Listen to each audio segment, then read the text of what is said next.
Welcome to 21st Sports recap and reaction for the Cincinnati Bengals versus the Oakland Raiders in their Week 1 matchup from the 2015 NFL regular season opener.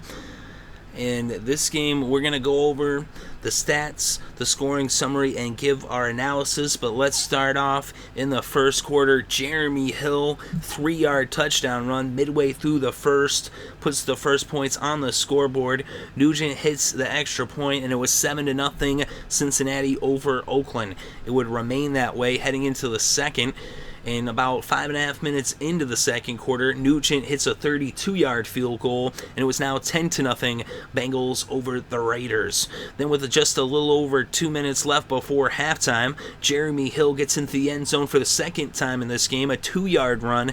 Nugent hits the extra point, and it was 17-0 Cincinnati over Oakland. Then with less than 10 seconds left, Andy Dalton hits Tyler Eifert for a 13-yard touchdown. Nugent hits the extra point, and it was 24-0 Cincinnati over Oakland. And so that was the score heading into the locker rooms at halftime. So then in the second half, with about 4 minutes left in the third quarter, Andy Dalton finds Tyler Eifert for the second time in this game. This one an 8-yard touchdown pass, but Nugent's extra point attempt is blocked by Tuck, and so it was 30-0 Bengals over the Raiders. Then with less than a minute and a half left in the third, Nugent hits a 35-yard field goal, and it was now 33-0 Cincinnati over Oakland as they scored 33 unanswered points to open this game. Of course, in the second quarter, Derek Carr did leave the game due to a hand injury, and McGloin had been playing the rest of the game. And in the fourth quarter, with 8 minutes left to play, Matt McGloin hit Marcel Reese, the all-pro fullback, for an 11-yard touchdown to make it 33-7 after the extra point by Janikowski as the Raiders finally got on the scoreboard. And then with a little over 2 minutes left to play, McGloin threw his second touchdown pass of the game, again to Marcel Reese, this time for 9 yards. They went for a 2-point conversion, but it failed as McGloin tried to hook up with Streeter. And so the final score was Cincinnati 33, Oakland 13, as the Bengals win this one, running away with it by 20 points.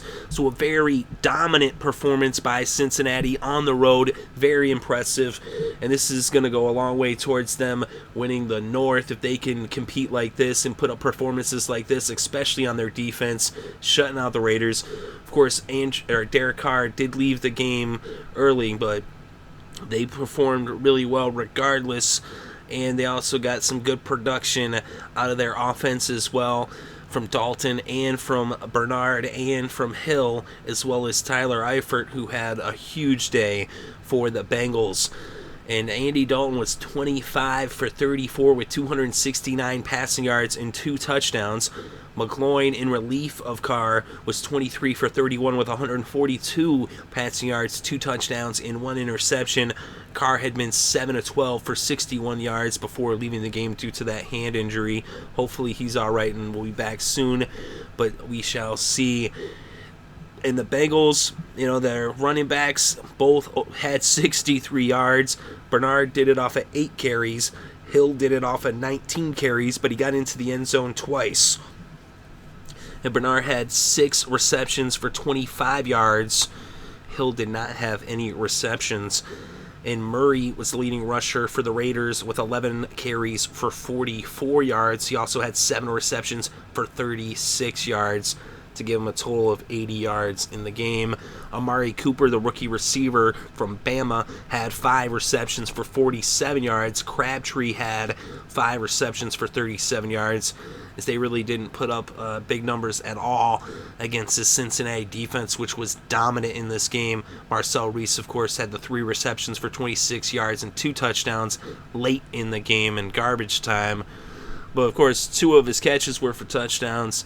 Still, that is impressive. And Tyler Eifert with a big performance in this game, 9 receptions, 104 yards, 2 touchdowns. A.J. Green, 5 receptions for 63 yards, as he was almost like a decoy for Eifert. And Sanu, 2 receptions for 34 yards. And we look at the defense in this game.